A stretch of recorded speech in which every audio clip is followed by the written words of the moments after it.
Leitura do Evangelho de Lucas, Lucas capítulo 23. Levantando-se toda a assembleia, levaram Jesus a Pilatos. E ali passaram a acusá-lo, dizendo: encontramos este homem pervertendo a nossa nação, vedando pagar tributo a César e afirmando ser ele o Cristo, o Rei. Então lhe perguntou Pilatos: és tu o rei dos judeus? Respondeu Jesus: tu o dizes. Disse Pilatos aos principais sacerdotes e às multidões: não vejo neste homem crime algum. Insistiam, porém, cada vez mais, dizendo: ele alvoroça o povo, ensinando por toda a Judeia, desde a Galiléia, onde começou, até aqui. Tendo Pilatos ouvido isto, perguntou se aquele homem era galileu. Ao saber que era da jurisdição de Herodes, estando este naqueles dias em Jerusalém, lhe o remeteu.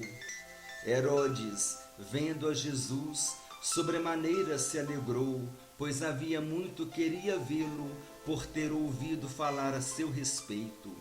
Esperava também vê-lo fazer algum sinal, e de muitos modos o interrogava. Jesus, porém, nada lhe respondia. Os principais sacerdotes e os escribas ali presentes o acusavam com grande veemência.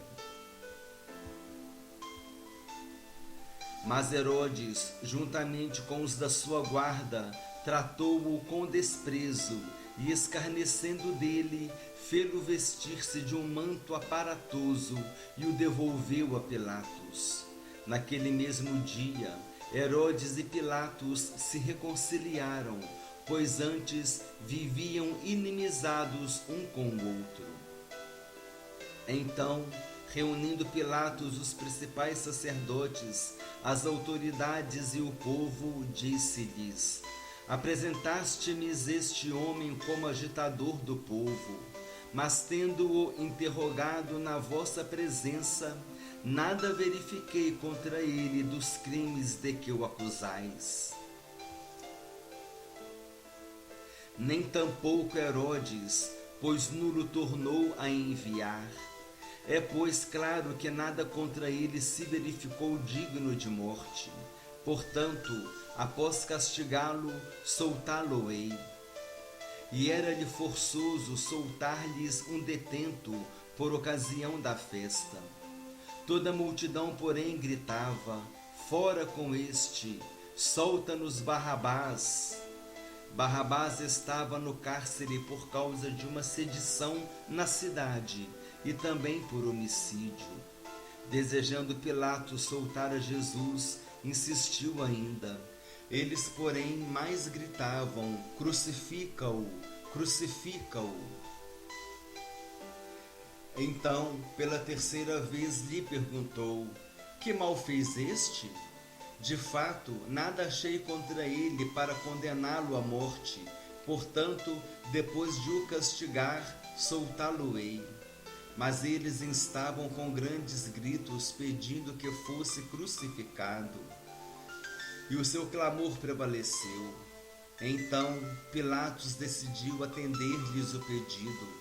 Soltou aquele que estava encarcerado por causa da sedição e do homicídio, a quem eles pediam, e quanto a Jesus, entregou-o à vontade deles. E como o conduzissem, constrangendo um cireneu chamado Simão, que vinha do campo, puseram-lhe a cruz sobre os ombros, para que a levasse após Jesus. Seguia-o numerosa multidão de povo e também mulheres que batiam no peito e o lamentavam. Porém Jesus, voltando-se para elas, disse: filhas de Jerusalém, não choreis por mim, chorai antes por vós mesmas e por vossos filhos, porque dias virão em que se dirá: Bem-aventuradas as estéreis, que não geraram nem amamentaram. Nesses dias dirão aos montes: caí sobre nós, e aos outeiros: cobri-nos, porque se em lenho verde fazem isto, que será no lenho seco? E também eram levados outros 2, que eram malfeitores, para serem executados com ele. Quando chegaram ao lugar chamado Calvário, ali o crucificaram, bem como aos malfeitores, um à direita, outro à esquerda. Contudo, Jesus dizia: Pai, perdoa-lhes, porque não sabem o que fazem. Então, repartindo as vestes dele, lançaram sortes. O povo estava ali e a tudo observava. Também as autoridades zombavam e diziam: salvou os outros, a si mesmo se salve, se é de fato o Cristo de Deus, o escolhido. Igualmente os soldados o escarneciam e, aproximando-se, trouxeram-lhe vinagre, dizendo: se tu és o rei dos judeus, salva-te a ti mesmo.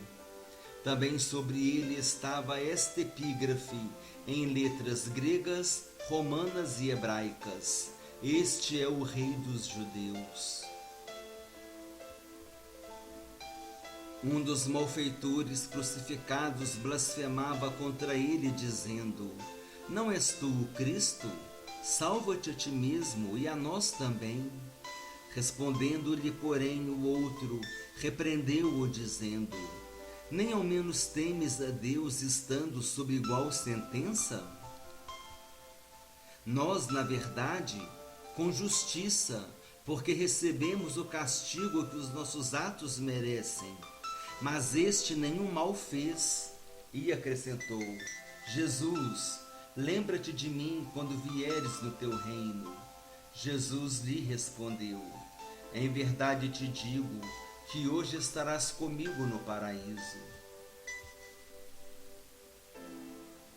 Já era quase a hora sexta e, escurecendo-se o sol, houve trevas sobre toda a terra até a hora nona. E rasgou-se pelo meio o véu do santuário. Então Jesus clamou em alta voz: Pai, nas tuas mãos entrego o meu espírito. E dito isto, expirou. Vendo o centurião o que tinha acontecido, deu glória a Deus, dizendo: verdadeiramente este homem era justo. E todas as multidões reunidas para este espetáculo, vendo o que havia acontecido, retiraram-se a lamentar, batendo nos peitos.